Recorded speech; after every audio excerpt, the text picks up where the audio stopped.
Pressure ڈالا جا رہا ہے. جو بھی گلگت بلتستان کے اندر جو ڈرامہ کیا گیا ہے, آپ یہ سوچیں کہ جو ممبرز کے اوپر انہوں نے پریشر ڈالا, ہمارے پاس تو نمبر پورے تھے, پہلے پارلیمنٹ کے اندر گھسنے نہیں دیا, اب اس کے بعد ایک ایک ممبر کے اوپر پریشر ڈالا ہے, وہی کرنے جا رہے ہیں جو کہ انہوں نے آزاد کشمیر میں کیا تھا. تو ایک طرف تو یہ ہو رہا ہے, اور اس کے باوجود ہم آج کیونکہ ہمارے ملک کو نقصان نہ ہو, ہم نے یہ فیصلہ کیا ہے کہ ہم اس اسٹینڈ بائی ایگریمنٹ کو بیکنگ دیتے ہیں تب تک جب تک الیکشن نہیں ہوتی. اب اس میں دو اور چیزیں تھیں. میں نے آئی ایم ایف کے جو امریکہ سے جو ہیڈ تھے, ان سے جو میں بات کر رہا تھا, ان کو میں نے ایک چیز سمجھائی کہ میں نے کہا جب تک اس ملک میں پولیٹیکل سٹیبلٹی نہیں آتی, سیاسی استحکام نہیں آتا, تو یہ جس طرح یہ ملک چل رہا ہے, یہ اب تھوڑی دیر اگر آپ 3 ارب دے بھی دیں گے اور 3 ارب ڈالر کی دینے میں تھوڑے سے اور ڈالرز بھی 5-6 ارب ڈالر اور بھی آ جائیں گے, تو یہ تو کینسر کا علاج ڈسپلن سے ہو رہا ہے. جو کینسر ہے وہ پھیلتی جا رہی ہے, اور کینسر کیا ہے کہ ملک میں سیاسی استحکام ہی نہیں ہے. اور وہ کیوں نہیں ہے؟ کیونکہ یہ سب پارٹیز نے مل کے اور ساتھ اسٹیبلشمنٹ, کیونکہ تحریک انصاف اقتدار میں نہ آئے, الیکشن تب کروائیں گے جب یہ سمجھتے ہیں کہ پارٹی تحریک انصاف الیکشن نہیں لڑ سکے گی. جب ان کو اوپر اتنا دباؤ ڈالیں گے, اس کو اس طرح کرش کریں گے کہ جب وہ بالکل الیکشن نہیں لڑ سکے گی تب الیکشن کروائیں گے. میں آج اپنی قوم کے سامنے کہنا چاہتا ہوں کہ یہ جب سے رجیم چینج ہوا ہے, جب سے ہماری گورنمنٹ گرائی ہے, تب سے کوشش کر رہے ہیں پارٹی کو ختم کرنے کی. اور کوئی ان کو جو سب اوپر پاور میں بیٹھ کے تحریک انصاف کو ختم کرنے کی کوشش کر رہے ہیں, ان کو کوئی ملک کی فکر نہیں ہے. انہوں نے جو پاکستان کی معیشت سے کیا, میں آپ کو پھر کہتا ہوں دشمن بھی نہ کریں. میڈیا کنٹرول کر لیا ہے, ایک کنٹرول میڈیا ایک بات کرتا جا رہا ہے کہ جو یہ تو پیچھے سے یہ تحریک انصاف کی وجہ سے ساری مشکلات آئی ہیں. پھر سے میں کہتا ہوں کہ ہر سال شائع ہوتا ہے اکنامک سروے آف پاکستان. ذرا اکنامک سروے آف پاکستان میں دیکھ تو لیں کہ بینکرپٹ گورنمنٹ 2018 میں ملی, اور کرونا کے باوجود کیسے اس 6% پاکستان کی معیشت آگے بڑھ رہی تھی, گروتھ ریٹ تھی. 2 آخری سالوں میں جو ایوریج تھی وہ 6% تھی. تو کتنی دفعہ پاکستان کی معیشت اتنی تیزی سے اوپر گئی ہے. انڈسٹری بڑھ رہی تھی, دولت میں اضافہ تھا, پر کیپٹا انکم بن رہی تھی, ٹیکس بڑھ رہے تھے, ایکسپورٹس بڑھ رہی تھیں, ریمیٹنسز بڑھ رہی تھیں. تو جب ایک ملک ترقی کر رہا تھا, اس گورنمنٹ کو گرا کے جس کو لے کے آئے ہیں, انہوں نے کیا ہے؟ انہوں نے ان کی جو پالیسیز تھیں, اور یہ ہمیشہ یہ ملک بینکرپٹ چھوڑ کے گئے ہیں. 99 میں بھی جب یہ نون لیگ گئی ملک بینکرپٹ تھا, 2018 میں بھی بینکرپٹ کر کے گئے, اور پھر آتے ساتھ ہی ایک اکانومی جو چل رہی تھی اس کو بینکرپٹ کر دیا. انہوں نے کیا؟ انہوں نے پہلے بھی جب ایکسچینج ریٹ کو زبردستی روک دیا جب 2018 میں, تو ایکسپورٹس گر گئیں. انہوں نے روپے کو جب اوپر رکھا جو اس کی مارکیٹ ویلیو نہیں تھی, تو اسے ہوا کیا؟ امپورٹ سستی ہو گئی, ایکسپورٹس مہنگی ہو گئی, ایکسپورٹس گر گئی. جب ایکسپورٹس گریں ڈالر کی جب 3 گنا زیادہ جب امپورٹس ہو جائیں ایکسپورٹس کی, تو وہ ملک کیسے آگے ترقی کر سکتا ہے؟ تو تب بھی انہوں نے یہی کیا. اس بار آتے ساتھ ہی انہوں نے یہ نون لیگ نے پھر وہ کیا, روک دیا اس کو روپے کو گرنے سے. لیکن مصنوعی طور پہ جب آپ روکتے ہیں, اس کا کیا ہوا کہ ریمیٹنسز گرنی شروع ہو گئی, ایکسپورٹس گرنی شروع ہو گئی. پھر را مٹیریلز جو امپورٹ کرتے ہیں ہم انڈسٹری کے لیے, اس کو بند کر دیا. انڈسٹری نیچے جانی شروع ہو گئی, ٹیکس کلیکشن نیچے جانی شروع ہو گئی. 3 ارب ڈالر کا ہمیں مل رہا ہے اس وقت آئی ایم ایف سے اسٹینڈ بائی ایگریمنٹ پہ جو پیسہ آئے گا.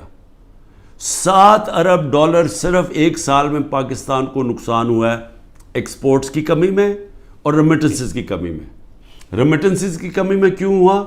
کیونکہ اتنا فرق پڑ گیا مارکیٹ میں، روپیہ کی قدر کدھر چلی گئی اور آفیشل کدھر تھی کہ لوگوں نے بینکوں کے تھرو پیسہ نہیں بھیجا، دوسری طرح پیسہ بھیجنا شروع کیا، ہمارا ریمیٹنسز کم ہو گئی اور ایکسپورٹس کم ہونی تھی. جب انڈسٹری کے اوپر انہوں نے را مٹیریل بند کر دیا، ایکسپورٹس کم ہو گئی.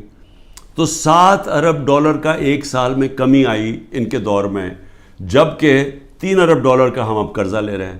قرضے بڑھتے جا رہے ہیں، آمدنی سکڑتی جا رہی ہے. کوئی ملک چل سکتا ہے ایسے؟ اور کتنی دیر چلے گا؟ اور پھر اوپر سے سیاسی استحکام ہی نہیں ہے. لوگ ملک چھوڑ کے جا رہے ہیں، ملک سے ڈالرز باہر جا رہے ہیں. جب پروفیشنلز بھی باہر جا رہے ہیں اور ڈالرز بھی باہر جا رہے ہیں تو آگے کیا رہے گا مستقبل پاکستان کا؟ اس لیے ہم نے IMF کو بھی سمجھایا، میں نے اس کو سمجھایا. میں نے کہا دیکھو، جب تک فری اینڈ فیئر الیکشنز نہیں ہوں گے یہ ملک اب یہاں سیاسی استحکام نہیں آئے گا اور اکانومی ٹھیک نہیں ہونے لگی. لیکن بدقسمتی کیا ہے کہ حکومت دوسری، یہ جو پالیسیز ہیں جو پاور میں بیٹھے ہیں وہ دوسری طرف جا رہے ہیں. بجائے صاف اور شفاف الیکشن کروا کے ایک سیاسی استحکام آئے، ایک ایسی حکومت آئے جو پبلک کی ووٹ سے آئے، پبلک کے مینڈیٹ سے آئے، 5 سال کے لیے آئے، وہ پھر مشکل فیصلے کرے. مشکل فیصلے کا مطلب اصلاحات کرے. اصلاحات تب ہوتی ہیں ملک میں جب پبلک ایک گورنمنٹ کے ساتھ کھڑی ہو، اعتماد رکھیں گورنمنٹ میں، تب مشکل فیصلے ہوتے ہیں. جب وہ گورنمنٹ ان کو کہے کہ یہ ہم اس ملک میں سرجری کر رہے ہیں، یہ ہم اصلاحات کر رہے ہیں، آپ کو شروع میں تکلیف ہوگی لیکن بعد میں آپ کے حالات بہتر ہو جائیں گے. لیکن وہ گورنمنٹ کر سکتی ہے جس کو پبلک اس پہ اعتماد رکھے. اب ان کے اوپر کس نے اعتماد رکھنا ہے؟ کیونکہ جو انہوں نے کہا کہ جی میں 200 سے کم روپیہ کروں گا، آتے ساتھ اس نے کہا ڈالر کم کروں گا، پہلے تو کہا 100 سے کم کروں گا، یہ سارے انہوں نے نعرے مارتے رہے. ہم مہنگائی کم کریں گے، مہنگائی بھی تاریخی، روپیہ بھی تاریخی طور پہ نیچے گرا. اس کے علاوہ جو انہوں نے وعدے کیے سب کے سامنے ہیں کہ کدھر کھڑے ہیں، لوگوں کے آج حالات کیا ہے. تو اب ان کے اوپر تو اعتماد آنے نہیں لگا. جو کوشش کی جا رہی ہے انجینئرنگ کی، وہ یہ لوگ پھر واپس آ جائیں گے. تحریک انصاف کو کوشش کی جا رہی ہے کہ اس کو ختم کیا جائے. تو اس سے تو سیاسی استحکام نہیں آنے لگا اور اس سے تو آگے کوئی ملک کا مستقبل ہی نظر آ رہا. تو لہٰذا ہم نے ان کو یہ ضرور کہا کہ دیکھیں جو آئین کہتا ہے، آئین کے مطابق الیکشن کروائے جائیں. آئین جو فنڈامنٹل رائٹس، بنیادی حقوق کی حفاظت کرتا ہے، وہ اس کو امپلیمنٹ کیا جائے. کیونکہ آپ صرف اگر پیسے دے ہی دیں گے، پھر سے میں کہہ رہا ہوں کینسر کا علاج ڈسپلن سے ہوگا، تھوڑی دیر کے لیے فائدہ ہو جائے گا. کینسر تو پھیلتی جا رہی ہے. کینسر تو تب ختم ہوگی اس ملک میں، کاٹ کے جب نکالی جائے گی، جب ایک مینڈیٹ والی پبلک کی بیکنگ سے گورنمنٹ آئے گی. وہ مینڈیٹ اس کے پاس ہوگا، وہ پھر ایک وہ سرجری کاٹ کر کے جو اس ملک کے اندر جو غلط چیزیں آ گئی ہیں، جو ہماری ملک کے اندر اصلاحات چاہیے ہیں، جو مشکل فیصلے چاہیے ہیں، جو رول آف لا، قانون کی بالادستی قائم کریں تاکہ ملک میں باہر سے انویسٹمنٹ آئے. سرمایہ کاری ہوگی تو دولت کے اندر اضافہ ہوگا. وہ دولت میں اضافہ ہوگا تو ٹیکس، یہ جو قرضے واپس کریں گے. وہ دولت میں اضافہ تو ہونے نہیں لگا اگر یہ جو آج جنگل کا قانون ہے. تو وہ سب کچھ اکٹھا جاتا ہے. سیاسی استحکام، اس کے بعد اصلاحات میں سب سے پہلی اصلاحات رول آف لا، قانون کی حکمرانی. یہ جو جنگل کا قانون ہے یہ ختم کیا جائے، اور اس کے بعد پھر سرمایہ کاری ہو، اور اس کے بعد اس ملک کے اندر دولت میں اضافہ ہو، اور اس کے بعد ہم اپنے قرضے واپس کریں اور خوشحالی آئے پاکستان میں، لوگوں کو نوکریاں ملیں، بے روزگاری ختم ہو، دولت میں اضافہ، لوگوں کو باہر نہ جانا پڑے. تو وہ تو شروع ہوگا صاف اور شفاف الیکشن سے. اور مجھے جو افسوس ہے اس وقت اور خوف آ رہا ہے کہ ابھی تک جو پر اقتدار میں بیٹھے ہوئے ہیں ان کا کوئی اور پلان بنا ہوا ہے، اور وہ جو پلان ہے وہ پاکستان کو تباہی کی طرف لے کے جا رہا ہے. آخر میں ہم نے IMF کو یہ بھی کہا کہ اس وقت ہمارا جو کمزور طبقہ ہے شدید مشکلات میں ہے، اور اس وقت یہ جو پروگرام آپ دیں اس کے اندر ان کا خاص دھیان رکھا جائے. صحت کارڈ کو کئی کی جگہ ختم کیا جا رہا ہے. یہ ایک اتنی بڑی نعمت ہے غریب لوگوں کے لیے, مڈل کلاسز کے لیے, سفید پوش کے لیے, کہ اتنی مہنگائی کے اندر کم از کم ان کا علاج وہ جائیں تو کم از کم وہ جو ہمارا صحت کارڈ کہ 10 لاکھ روپے تک ان کو کسی بھی ہسپتال میں علاج ملنا چاہیے, اس کو رول بیک کیا جا رہا ہے. اور دوسری چیز ٹارگٹ سبسڈی جو ہم لانے لگے تھے, کہ بجائے آپ سبسڈائز ایسے کریں کہ پٹرول وہ عمران خان بھی اتنی قیمت کا خریدے اور ایک بیچارہ غریب آدمی بھی اتنے خریدے یا رکشہ والا بھی, ایسا نہیں ہونا چاہیے. ٹارگٹ سبسڈی ہونی چاہیے, جو ہمارا پلان بنا ہوا تھا اور ہم پوری تیار کیا ہوا تھا کہ ہر طبقے کے لیے جو نچلا طبقہ ہے اس کی حفاظت کی جائے, اور جو پیسے والے لوگ ہیں وہ اتنا جو پیسے دے سکتے ہیں وہ پوری قیمت دیں. لیکن اگر آپ کم قیمت کریں گے تو سب کے لیے وہ قیمت نہ ہو.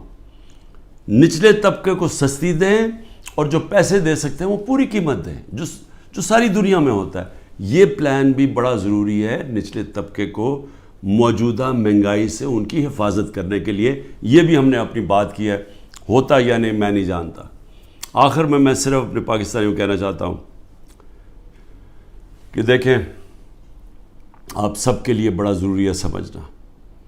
آپ یاد رکھیں کہ اگر یہ پولیٹیکل انجینئرنگ کے تحت اسی طرح ایک فراڈلنٹ الیکشن سے, جس طرح کی یہ سندھ میں ابھی الیکشن کرواتے ہیں, اگر اس طرح کے الیکشن سے یہی لوگوں کو واپس لے کے آنا ہے اور ملک کی سب سے بڑی جماعت کو کونے پہ لگانا ہے, ختم کرنے کی جو کوشش کی جا رہی ہے, اس سے سب سے بڑا نقصان پاکستان کی عوام کو ہے. اور 14 مہینے میں جو نقصان ہو چکا ہے, یہ مزید اور زیادہ نقصان ہوگا. یہ برداشت کر سکتی ہے قوم یا نہیں؟ میرے خیال میں یہ نہیں کر سکتی. میرے خیال میں یہاں ایک ایسا حالات ہو جائیں گے جو سب کے ہاتھ سے باہر نکل جائیں گے, جیسے سری لنکا میں حالات ہو گئے تھے. اور عجیب چیز سن رہی ہے کہ سری لنکا کے آج ہمارے سے بہتر حالات ہو گئے ہیں. یہ بھی آپ کو دھچکا لگے گا سن کے. پاکستان پائندہ باد.